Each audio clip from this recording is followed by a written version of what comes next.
everyone. Welcome to another episode of Success Navigation. My name is Hasib and I'm the founder of Brankit, where we help e-commerce brands to improve their supply chain and operational problems. So I'm very excited today because I have Fabricio here, who is the CEO of Flieber, and also he has co-founded many other startups and has a huge experience in the tech industry. So in the podcast today, we will be discussing about some realistic expectations about the startup environment, and also our main interesting topic that I love very much, the e-commerce supply chain, and how Flieber is solving that problem, and what are the issues in this domain that most of the e-commerce sellers are facing. So, Fabricio, I would like you to start a little bit about your introduction and just let the audience know about your background and um, how exactly Flieber is solving some problems in the industry. Awesome. Thank you, Hasib. It's great to be here with you. My name is Fabricio Miranda. I'm a co-founder and CEO of Flieber. I've been an entrepreneur forever, since 26 years old. Flieber is my seventh company. In the retail space, I also co-founded other companies such as Quartile and Sellers Funding. Quartile is in the advertising platform. Sellers Funding is a lending business. And the reason I am fully dedicated to Flieber now is that we're solving the biggest and hardest problem in retail, which is inventory. We're going to talk a lot more about that, but we are basically an inventory planning Yeah. and optimization tool focused on the mid-market sellers. I will explain also what that means. And very excited with trying to solve this huge issue in the market. So, Fabricio, I would like, there's one very cool world in the Gen Z environment, that is, startup. Like every Gen Z is crazy about building a startup, you can say, starting a new company every time. So as you have worked like in so many startup environments, and I would like to know some, there is like some ideation, you can say, where a person would find a problem and solve it. It's not rather just to raise an investment and just sit down and manage a team, right? So I would like to know your perspective and how one should see a startup environment, and what are the, can say, a backstage work of that is happening behind a startup. Yeah, it's an interesting question because I lived in San Diego, in California, in the year 2000, right before the internet bubble burst, Mhm. and startups were everything at the time. I remember that everybody was millionaires, and you had every like the power was in total in the hands of the people trying to, and they had employment everywhere. It was crazy, and a couple of years later that became the opposite. So 2002, 2003 was, if you said you were going to open a startup, you were like the crazy guy. And 10 or 15 years ago, that came back to being in fashion, and startup became a very fancy thing. But honestly, there's nothing fancy about startups. The reason why this is my seventh startup is because I am really wired to be an entrepreneur. But every new startup that I found, I regret having done that because it's so much work. It's crazy the amount of work that you Yeah. have. I'm 47 years old. My wife, every startup that I sell or have a good liquidity event, my wife thinks that I'm going to settle down, and I don't. And because I feel that I'm addicted to this thing. But You have to wear like many hats in one day. yeah, because what happens is that first, most startups fail. So just to start that is as if you were going to skydive, knowing that most parachutes don't open, right? It's kind of crazy to do that. Second, founders can they have to have a very simple, frugal life because all of the money that they have in the startup, they have to try to make the startup work. So the more money you invest in a startup, in the better team and everything else, the best. So you have to not draw salary or draw a very minimal salary to be able for you only to survive. And so that's another thing. So like for 3 to 4 years, you're going to be surviving at the most. If you go the route of raising capital with VC funds, you have the VC funds on your neck now, and you have boards, and you have to do reports and etc., which is also painful sometimes. And you have to convince people to join you, other crazy people to join you in this journey. So nothing kind of makes sense. That said, the feeling of seeing a problem and wanting to solve the problem, Hmm. and building something and getting other people passionate about the same problem is incomparable. There's nothing that compares to that feeling.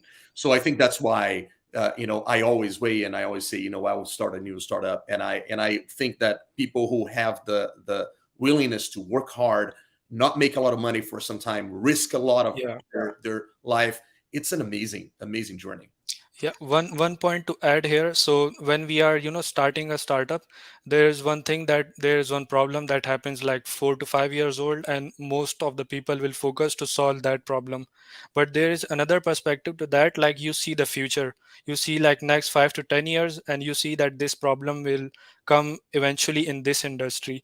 And then you start working on building something around that to fix that upcoming problem. So I think that is the main core idea of a successful startup, right?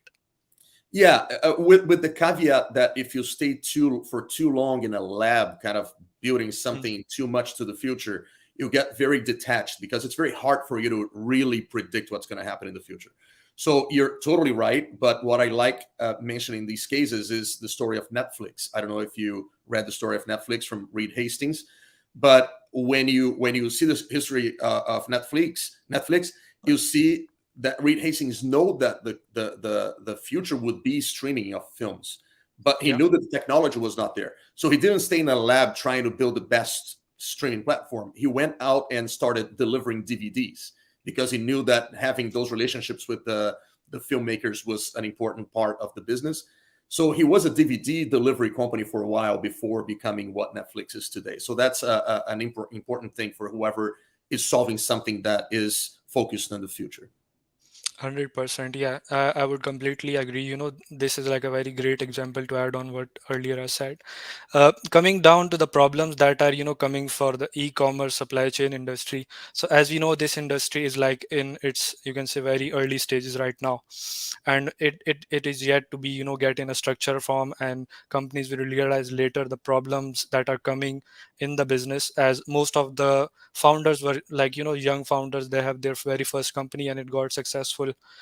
So as you know, we have been talking like for almost a 1 year, from the last 1 year. So I would like to know a little bit that you have an experience in starting a brand, and you exactly know like what problems will be coming next for the e-commerce industry. That is the reason you targeted the supply chain area. So I would like to know some insights from you in numbers, like what exactly is coming down the line in terms of supply chain problems, and how, like, how sellers can think about that to be prepared for that. Yeah, if you think about commerce overall, retail overall, you'll see a huge shift from the offline retail to the online retail. You went When I started this in 2000, in this segment in 2015, online retail was only like 8% of total retail in the US. Today is about 22 to 25% of total retail. And nobody has questioned that this is going to be like 50%, like in a few years from now. I don't know how many years, it's impossible to predict, but I would say 10 years, 15 years. You never know. Yeah. But 50%, it's easy for you to predict that we're going to get there. So it's a huge shifting in business model. If you think about the model of offline retail, is all about having products in stores to enable sales. So sales are enabled by a product on a shelf, physical shelf. So the inventory has to be spread across as many stores as possible. The more shelves you put your product, the more potential sales you have. And everything is done around that physical distribution of inventory of products. And when you move more online, what happens is that the sale now is enabled by a digital interface, which is a listing or a website. Hmm. Um, and now you don't need the product anymore to enable the sale. You just need a product after you execute a sale to a customer. The sale is digital, right? So that Yep. shifts completely the business model of retail. The business model is new. This new world of retail carries with it a new business model, operating model. And that changes a lot of what's happening and what's going to happen. And it's directly connected to the supply chain issues that we saw. Because what happened is that you have sales being digitized. So it's really easy for you to sell. It's really easy for you to change something related to sales. It's just a click of a mouse. And you have a physical distribution of goods that needs to be physically in the house of someone. So this mismatch between a digitized sales process and a physical distribution is what creates the problems that we see today, that disrupt the way the industry operates. And Agree. honestly, this is only going to get worse. I think people are thinking that this is gone and this was just a COVID thing. And the reason why it's getting better is because everybody piled up in inventory. So all of the brands are overstocked at the moment. And also this potential economic crisis reduced a little bit consumption, Yeah. especially of goods that are not essential. So when you see again inventories getting back to normal levels and economy picking up, we're again going to see issues with the Yeah. supply chain Yeah. because As of we Yep, as we discussed like earlier today, so it is getting back on the trend line. So it went up in COVID, but it is still on the trend line, and it is supposed to be getting uh, towards rise in future. exactly. So Yeah, the online retail is going to continue picking up, and but what happens also is that with the shifting business model, it shifts also the model of the retail, the offline retail. So the offline retail, which we call a modern commerce today, is a store that is connected to the same system that the online sales go through. So you're talking about Shopify POS, you're talking about Square, and systems that are digitizing the information, the data in the retail store. And what we're going to see more and more is retail stores also consolidating inventory with offline, with online retail. So all of that offline, online, that will become a blurred, I think, a blurred line that you will not have this distinction. You're going to go in a store, you're going to purchase something, but that something is going to be delivered to your door 2 hours later or 2 days later, depending on the format. And you're going online to research something, and then you're going to try it out offline. So all of these things are going to be blurred, which adds a lot of complexity to inventory, which we can go deeper if you want. yeah, yeah, definitely. It is all about getting deeper into those areas.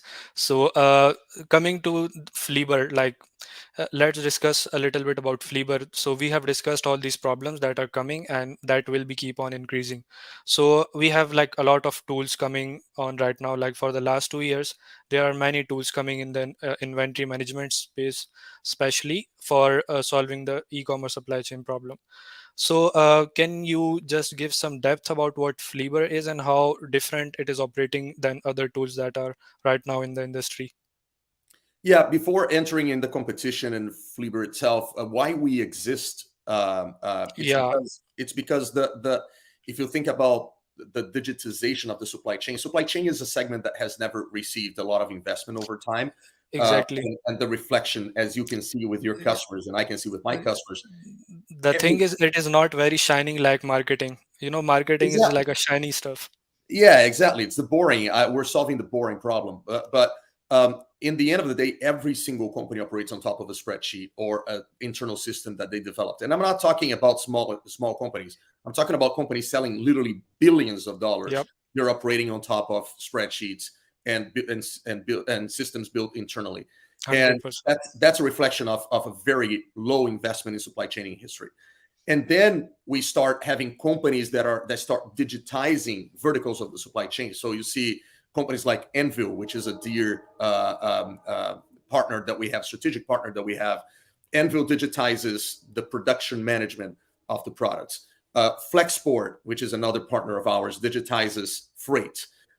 You see Convoy digitizing trucking. You see Deliver digitizing fulfillment. Warehouse. Uh, so there's a lot of companies digitizing all those verticals. But in the end of the day, as I said to one of the co-founders of Flexport, uh, they are transporting very efficiently with a lot of visibility the wrong product to the wrong place at the wrong time in the wrong quantity.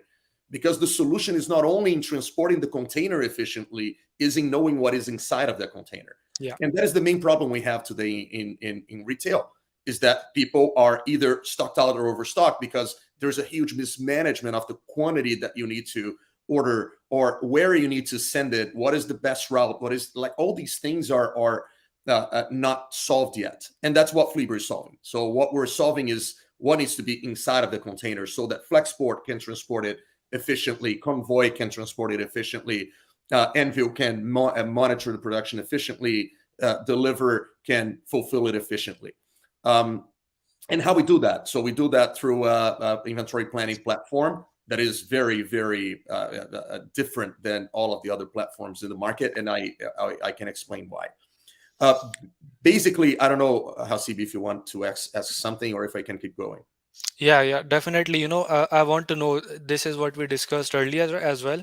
Flieber is operating as a brain between all these other systems, and it is connecting everything at one place to, for, if you are ordering something, Anvil is placing that purchase order, but you don't know if that quantity is right or wrong. So that is where Flieber is coming, and I would like to know, go more a little bit in that depth, like how exactly it is solving that problem and what is unique inside. Yeah, great. So you have basically three types of tools in the market. You have the very unsophisticated tools focused on the very small sellers, most of them focused on Amazon. You have the very sophisticated tools that are almost like ERPs. You have 6 months to a year of implementation, and it becomes kind of a legacy system, and it's used by Coca-Cola, Nike, and etc. And you didn't have nothing in between. So that's where we come in. We come with the same sophistication of the big tools, with big data science team, AI, and a lot of things that make the quality of what we're doing much better.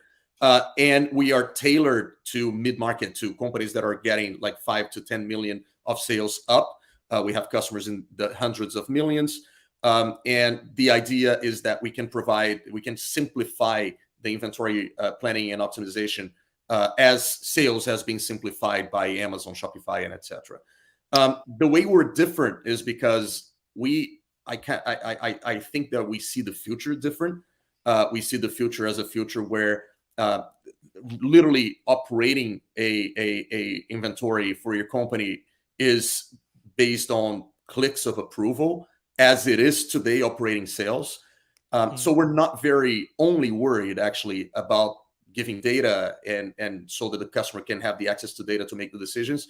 We're also worried in making that data not only easier to digest, to prioritize, but also easier for you to make decisions, recommending also decisions for you, and also connecting with the sources of execution that you need. Like if you need to send to an ERP, it's going to be sent automatically. Yeah. If you needed to send to Anvil, it will be sent automatically. Flexport and NetSuite and Delivery and everything else.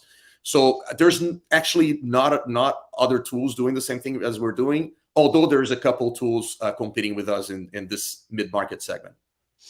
Got it. There are two areas that I want to dig down a little bit more.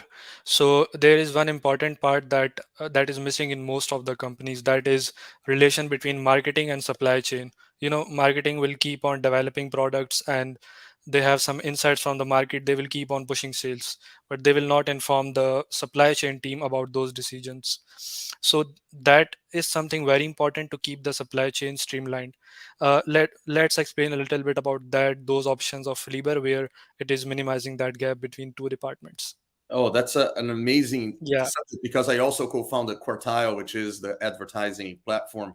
And the idea is exactly what you're saying, because what happens today is that the customers are split internally between a sales team and sales and branding team and the operations team. The sales and brand team are making decisions kind of blind to what's going to happen with inventory, and the operations team is playing the catch-up game. So it's a lose-lose, because you're investing more in advertising, reducing price, which reduces your margin, and you're doing that just to run out of stock 2 weeks later.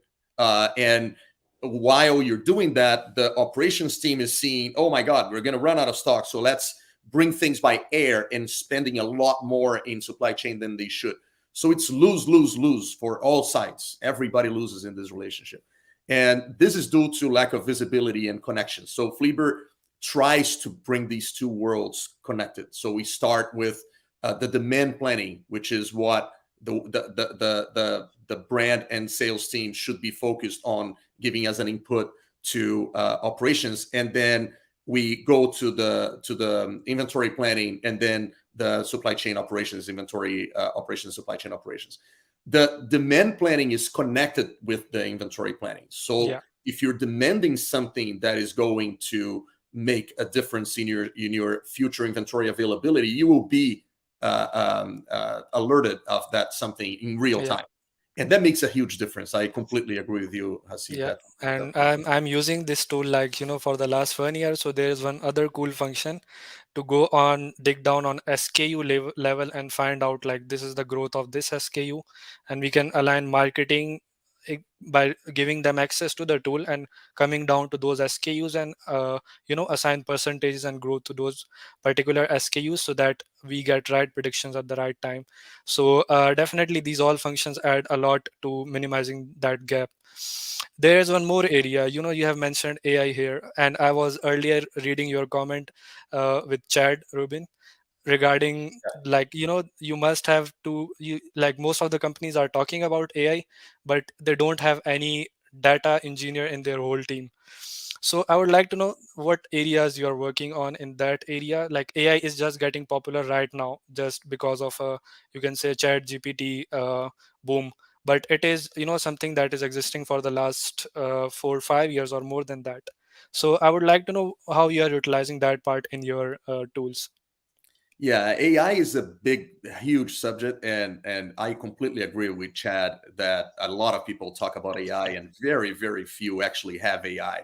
And I even made a comment, just ask them how many data scientists they have in the team, and if they have AI or not. Um, Retail is a segment that carries a lot of data. So for example, once we onboard a new brand, we download the full history of sales and all of the other data that you have related to inventory and sales of that brand. Um, and that is a lot. It's huge, huge, huge amounts of data. And AI is great at understanding big chunks of data, much, much better than humans by far, and much better than an Excel spreadsheet would do, for example, because what is unique to AI is that it has machine learning embedded in most of the algorithms that you use. So you are learning with every time there's a new sale, you learn with it. It's just chat GPT. If you learn about how chat GPT works, Yeah. it's exactly that. Every time there's a new sentence on the internet that has a relationship with what you're searching, that will make chat GPT more accurate in understanding what you want. And it's the same thing with retail. So every new sale you make, that will make our algorithms understand better your sales pattern and then predict better what is the next sales that you're going to have. And same thing with inventory. So we're investing a lot in optimization. So the idea is that we're able to tell a brand, for example, hey, you're putting here that you have a 60-day lead time, but actually you're having a 72-day lead time on average. So you should be careful with that because you're getting late shipments because of your input of 60 days. You should use 72. Same with minimum days of stock, which is the safety stock. So most of the companies, most of our customers just say, oh, you know what, just put 30 days of, or 15 days or 45, whatever they want as the minimum days of stock.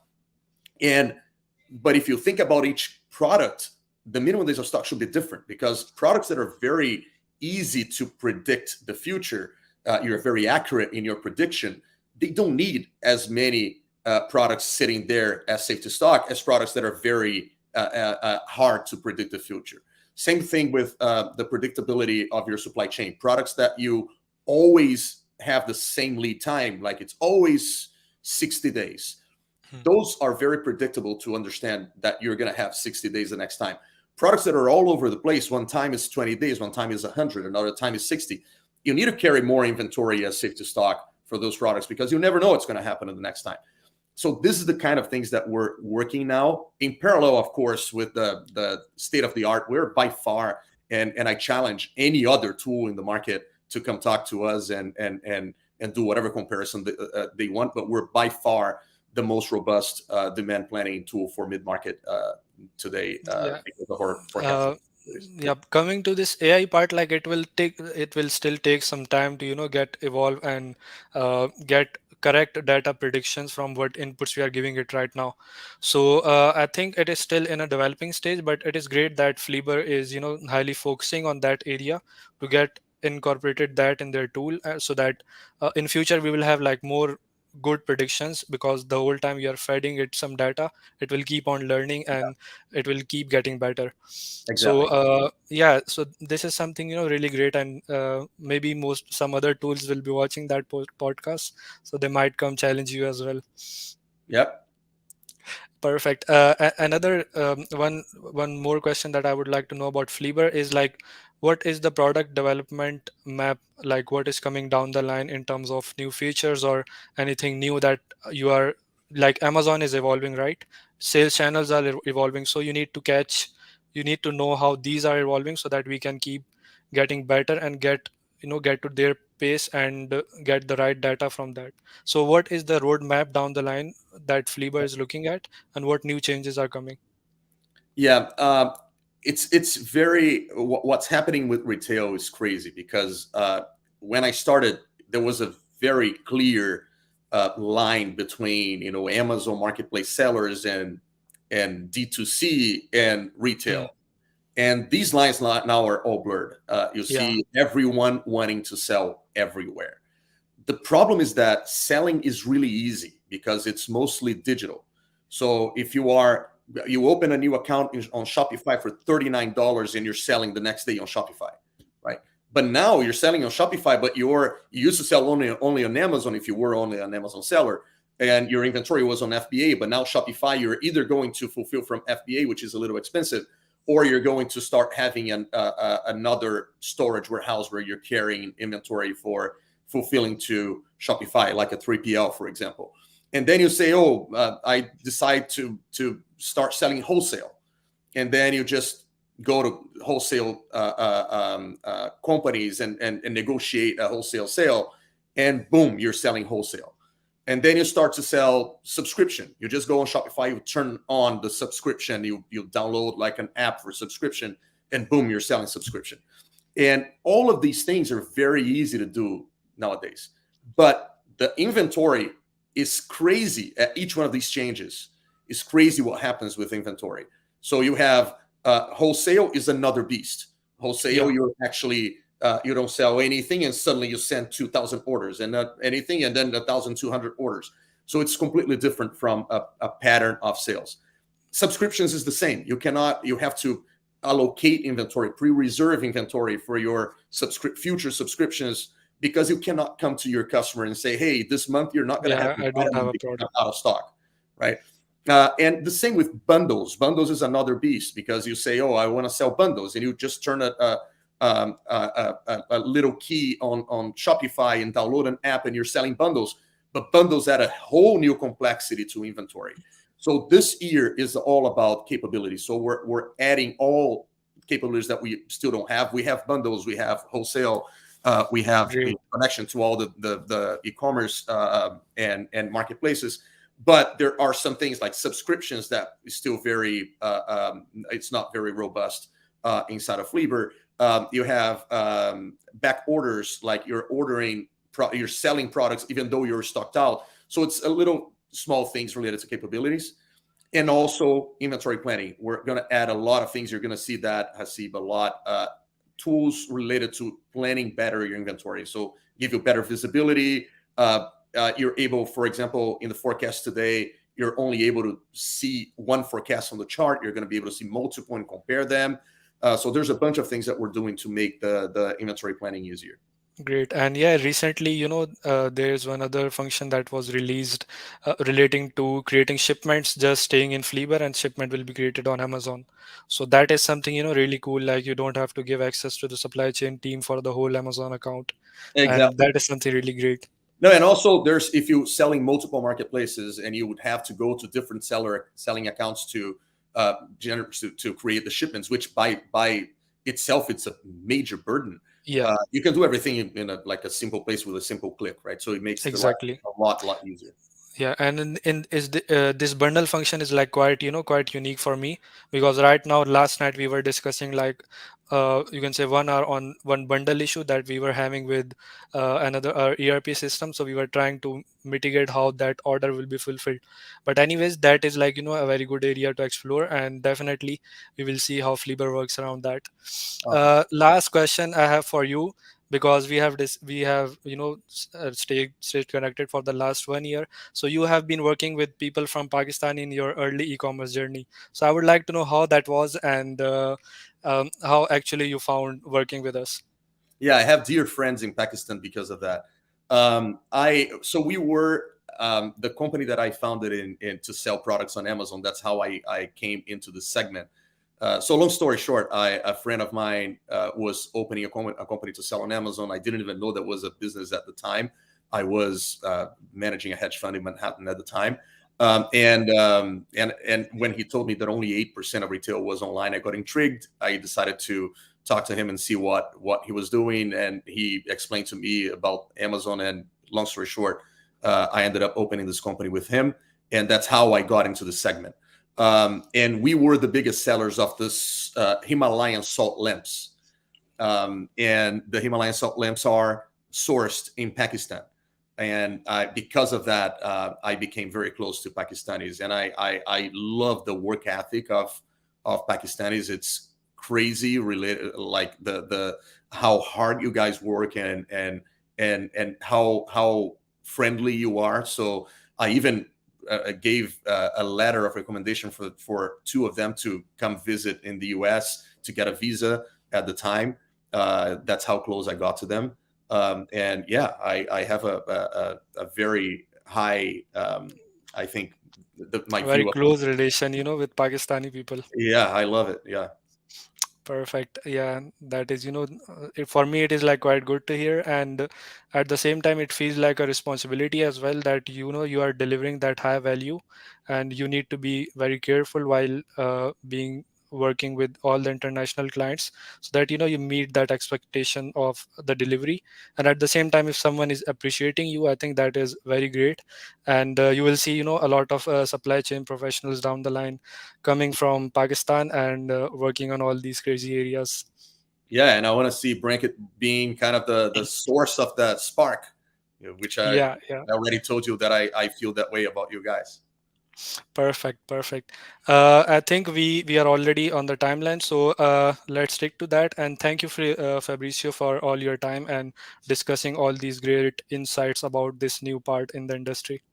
No, thank you for the time here with me and giving me this opportunity to talk to you. Perfect. Have a great day to you, and yeah, we will, do some other podcast to get into more details. Awesome. Great. Perfect. Have a great day. Bye. Yes. Bye bye.